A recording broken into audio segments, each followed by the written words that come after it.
vote চুৰি মানে কি আমি অলপ মিয়াৰ ভোট চুৰি কৰিব খুজিছোঁ কিয় মিয়াবিলাকেতো ইয়াৰ নিয়মতে ভোট দিব পাবই নালাগে তেওঁলোকে বাংলাদেশতে ভোট দিব লাগে তেওঁলোকে যাতে অসমত ভোট দিব নোৱাৰে তাৰ আমি ব্যৱস্থা কৰিছোঁ কিন্তু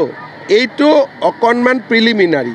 এতিয়া তেওঁ বিদেশী খেদিব নোৱাৰে 10 বছৰত খেদিলে 1676 জন ইতিহাসৰ ভিতৰত আটাইতকৈ কম বিদেশী খেদিছে এই চৰকাৰখনে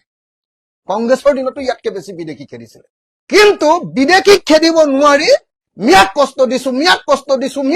দিছো হেৰো যদি মিয়া কোনোবাটো বিদেশী আছে তাক কষ্ট দি ইয়াত নেৰাখিবি আমাৰে টকাগাল গৈ থাকিব হয়নে নহয় যদি মিয়া বিদেশী আছে তাক একদম খেদিয়ে দে মিয়াক কষ্ট দিবৰ কাৰণে ক'ৰবাত চিফ মিনিষ্টাৰ বনাই নেকি পৃথিৱী পাগলৰ জাত এতিয়া বিদেশীৰ প্ৰতি প্ৰেম কাৰ আছে প্ৰীতি তেওঁৰহে আছে আমি বিদেশী খেদাব লাগে বুলি কৈছোঁ কিয় নেখেদায় 6 নম্বৰ দফা দিবলৈ তেওঁলোকৰ দম নাই কিয় বিদেশী খেদাৰ দায়িত্ব দিয়া হৈছিল মুখ্যমন্ত্ৰীক কিন্তু এতিয়া দায়িত্ব পালন কৰিব নোৱাৰি উত্তেজনা বৃদ্ধিৰে ভোট লোৱাৰ চেষ্টা কৰিছে ডক্টৰ হিমন্ত বিশ্ব শৰ্মাই এই মন্তব্যৰে উভতি ধৰিলে বিধায়ক অখিল গগৈ বিদেশী খেদিব নোৱাৰি কি কৰে মানুহৰ ওচৰত উত্তেজনা এটা বহাই থাকিবৰ কাৰণে মিয়াক কষ্ট দিবৰ কাৰণে মই জন্ম হৈছো আৰে বাপু মিয়াক কষ্ট দিবৰ কাৰণেতো চিফ মিনিষ্টাৰ নবনাই নহয় চিফ মিনিষ্টাৰ বনাই যে বিদেশী যদি আছে তাক খেদিবৰ কাৰণে আচলতে মূল প্ৰসংগ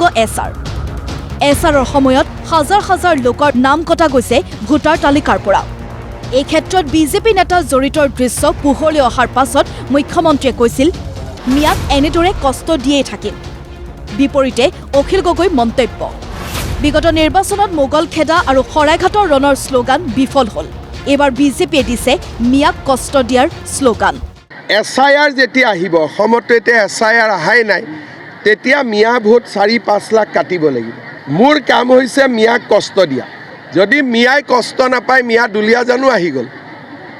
তিনচুকীয়াও আহি গ'ল বিদেশী খেদাৰ কাৰণে কোনো ব্যৱস্থা কৰিব নোৱাৰিলে বাংলাদেশৰ লগত চুক্তি কৰিব নোৱাৰিলে বিদেশী বিলাকক চিনাক্তকৰণ কৰিব নোৱাৰিলে আমাৰ এনআৰচিয়ে বিদেশী উলিয়াই দিছিলে 19 লাখ সেই 19 লাখকো ৰাখিব খুজিলে সেইকাৰণে এনআৰচি খনকে এতিয়া কাম নকৰে এটি এনআৰচিটো উলিয়াই দিছিলে যে 19 লাখ বিদেশী আছে এখিনিকে খেদি দিয়াচোন তুমি ইমান ডাঙৰ হিৰো তুমি বিদেশী খেদিবলৈ আহিছা এটা সেই 19 লাখ তুমি নেখেদা 1676 জনক খেদি তুমি কৈ আছা যে মিয়া কষ্ট দিবৰ কাৰণে মই জন্ম হৈছো মই যদি মিয়া কষ্টই দিব নোৱাৰো তেতিয়াহ'লে মই কিহৰ হিন্দু মুখ্যমন্ত্ৰী পাগল ক'ৰবাত থাকে নেকি পৃথিৱীত প্ৰতিটো ক্ষেত্ৰতে বিফল চৰকাৰ সেই ইছ্যু ডাইভাৰ্ট কৰাৰ অস্ত্ৰৰূপে বিজেপি চৰকাৰে ব্যৱহাৰ কৰে মিয়াৰ বিষয় এই ক্ষেত্ৰত বিজেপিক সহায় কৰে AIUDF-এ হিন্দু ভোটাৰক আকৰ্ষিত কৰিবলৈ বিজেপিয়ে আৰু মিয়া ভোটাৰক আকৰ্ষিত কৰিবলৈ AIUDF-এ কৰা ৰাজনীতি বন্ধ কৰিব লাগে বুলিও মন্তব্য এটা বেলেগ কথা পাতিবই নোৱাৰে কোনো কথা পতাৰ কোনো অসমত পৰিৱেশ নাই কিবা এটা কথা পতাৰ তুমি আৰম্ভ কৰিবা যে ইমান ধাৰ ললা এই ধাৰ লৈ কি ডেভেলপমেণ্ট কৰিলা এইটো ওপৰত চৰ্চা নহয় ন ক'ব যে ই মিয়াৰ সমৰ্থক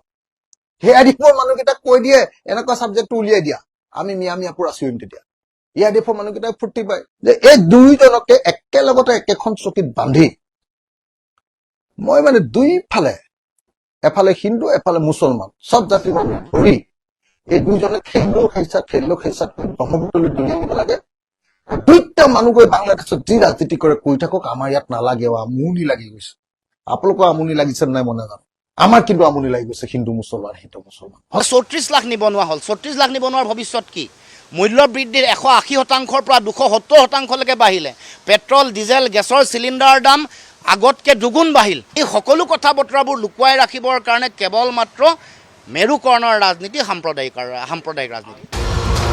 এছআৰৰ সময়ত খিলঞ্জীয়া মুছলমানক হাৰাশাস্তিৰ অভিযোগ তুলি তামাৰ হাতত গোচৰ দেশী জনগোষ্ঠীয় মঞ্চৰ